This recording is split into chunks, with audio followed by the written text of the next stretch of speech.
நான் உங்கள் தமிழாசான் பாண்டுரங்கன். இன்றைக்கு நாம் பார்க்க போகின்ற மூலிகை முடக்கருத்தான்.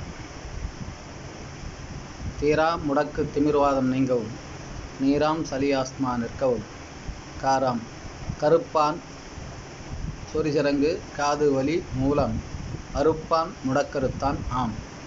இது வெண்பா. இதில் சொல்லப்படுகின்ற கருத்து, தீராத முடக்குவாதங்களையும் திமிர்வாதங்களையும் போக்குவது முடக்கருத்தான். நீர் போன்று ஒழுகக்கூடிய சளி மற்றும் ஆஸ்துமாக்களை போக்கக்கூடியது இந்த மூலிகை. அது மட்டும் இல்லாமல் கருப்பான் என்று சொல்லக்கூடிய கரப்பான் என்கின்ற படை சொறி சிரங்கு காது வலி மூலத்துக்கும் கூட மிகச்சிறந்த ஒரு மருந்தாக இந்த மூலிகை பேசப்படுகிறது. மீண்டும் ஒரு முறை பாடல். தீரா முடக்கு திமிர்வாதம் நீங்கவும், நீராம் சளி ஆஸ்துமா நிற்கவும், காராம் கருப்பான் சொரிசிரங்கு காது வலி மூலம் அறுப்பான் முடக்கருத்தான் ஆம்.